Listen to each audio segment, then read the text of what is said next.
that there are differences in the way this vehicle is constructed. There are some smooth parts, there are some parts that have stringers on it. The reason is that every material that went into this vehicle was selected for a particular set of conditions and loads that it had to sustain.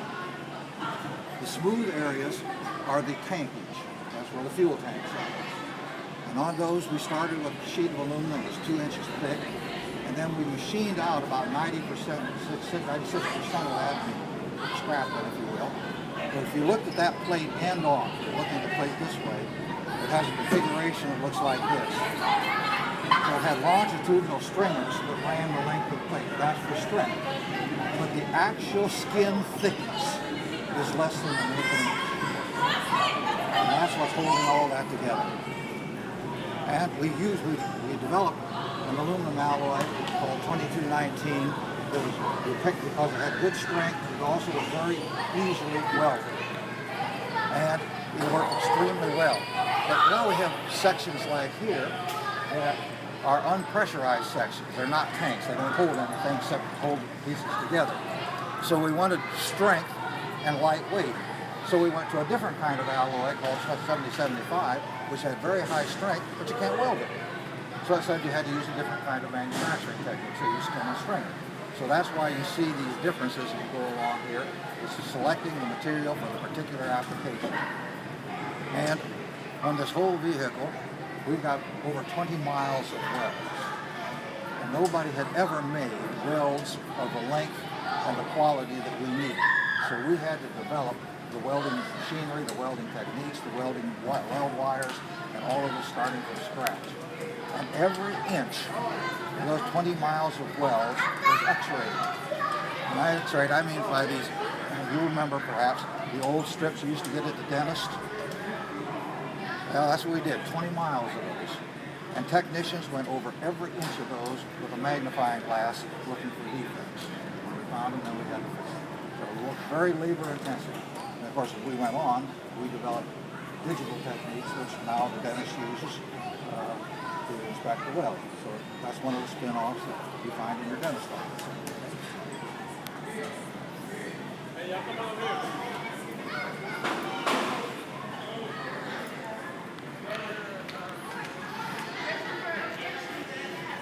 All right, science teachers, what happens when you carry a bucket full of water? Huh? Okay, sloshes. Okay. Whoops, excuse me. I'm sorry. All right. These rings that you see in here, those are anti-slosh baffles. It's to keep the fuel from sloshing around because it would throw you off course. It also puts stress on the structures and could break things. So, very simple thing. You have to solve the problem of a bucket. This is the kerosene tank. We say we use kerosene because we had experience with it. We also use kerosene because it's dense and you can pack a lot of fuel in a very small area. So we have a very small kerosene tank, and then you have this very, very, very large liquid oxygen tank. It takes about 56 rail cars full of liquid oxygen to fill that tank. So it's a huge tank. But these engines are using that liquid oxygen at a rate that we have to pump it from that tank into the engines at 2,000 feet per second, which means you can't have any bends and twists. So we ran those fuel lines right straight through the middle of the kerosene tank. Fine, nothing, no problem there, except that liquid oxygen is 273 degrees below zero. So now you had to do something to keep the kerosene from freezing. So now they have to be insulated. So, as I say, every day you solved one problem, you created three more. And you just had to keep going day by day, solving these problems, each one at a time, as it came to. All right? So, then we have the kerosene tank, liquid oxygen tank, and the first stage, as we said before, burns out after about 2.5 minutes, around 220,000 feet, and it separates right here. This part goes into the ocean about 100 miles offshore, and we don't bother trying to get back. It's just broke it up. After Apollo 11, a private company did try to, in fact, they did recover 2 of the engines from the Apollo 11 stage. But as we knew they would be. They were in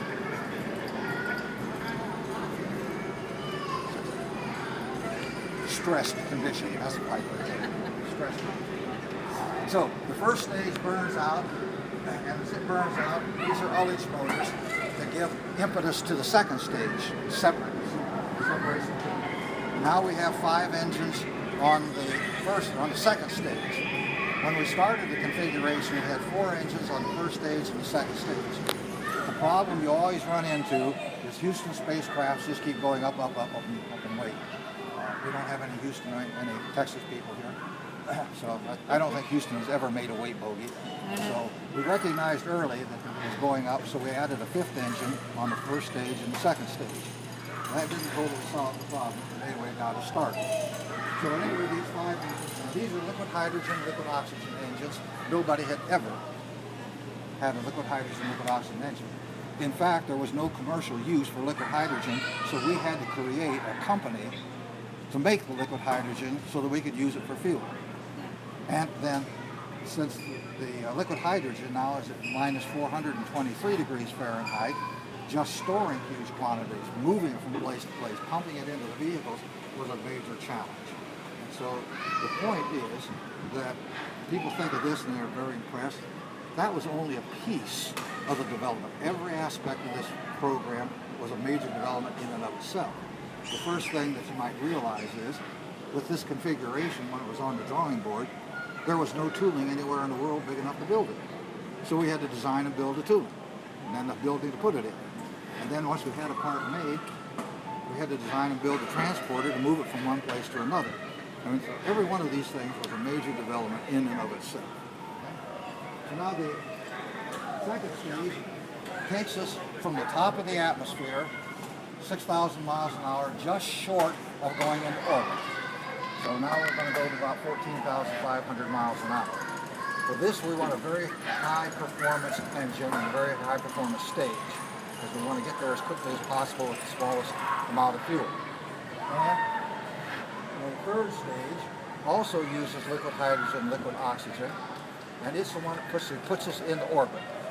And then we're going to talk a little bit more about that. Now, one of the problems that I already mentioned was the spacecraft weight keeps going up. Even with the 5 engines on it, we still got into weight problems. So, in order to get 1 additional pound into orbit, you'd have to take 15 pounds out of the first stage. Well, that's a major undertaking. The third stage, you can take 1 pound out of the weight or 1 pound into orbit, but the third stage was already in production because we were using it on the Saturn I. So the second stage was the one that got all of the abuse. Every time we had to scrape something out, we had to take it out of the second stage. And one of the things that we did was, unlike the first stage, where we had a kerosene tank and an oxygen tank, which is the logical way to make a rocket, we created this section here, which is called a common bulkhead. And it's a honeycomb core about 5 inches thick with aluminum bonded top and bottom. So that for the common bulkhead, the bottom was the top of the bottom tank, the top was the bottom of the top tank. Very simple thing to do, except that development was a major challenge. First of all, we had to develop tooling in order to make that, because there was nothing anywhere in the world that was comparable to do it. So it was a very challenging, very, very challenging development, because you had a 250-degree temperature delta from one side to the other. And you couldn't, it had to be purged because you couldn't have liquid hydrogen and liquid oxygen getting in there and mixing, it would blow up. So at any rate, we developed that. But it was worth it because it shortened the length of the vehicle by 10 feet and saved us 9,000 pounds. So it was worth it. Now, that common bulkhead, initially, one of the very best inspection techniques that we had was $50. Technicians would go along and tap on it and listen for dead spots in the adhesive. Well, that's very labor intensive. So we developed ultrasonic inspection and CT inspection devices to determine whether we had good bonds. And today, when the new motor has a sonogram, they're using our inspection code. Same piece of equipment. And of course, anything else you use ultrasonics for is a derivative of this. People think of, when you talk about the Apollo program, everybody jumps to the conclusion putting people on the moon was the success of the program. It was a political victory, and it was a political program. It was probably also man's greatest engineering achievement. But the real value of this program is all of the technology that we had to develop to do it, because that all came back into the commercial market, and virtually everything that we have today in one way or another traces back into this program. Now, one of the things to try to get across to your kids is there is no program in this country today driving technology. We are cheating our great-grandchildren. This country needs to step up with a major high-tech program. Make a commitment. And that's why, people are, why go to Mars? It's not to put people on Mars. It's to develop the technology to get there. And it's going to take a lot of real significant technology development to do that. But we can do it. The only thing that's precluding us from going to Mars is money. Perhaps you need a national commitment to do it. So technology is so important. I was asked to be advisor to the European Space Agency, so I spent 3 years in Europe on that. The thing that I learned was probably far more valuable than anything I taught them. That is, the only thing that this country has to sell on the world market is technology. People say, well, what about all the agricultural products? That's a product of our technology. Everything, the most important thing that we have is technology.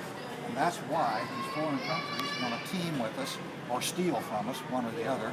They want our technology. And yet today, we're just going along. That's troublesome.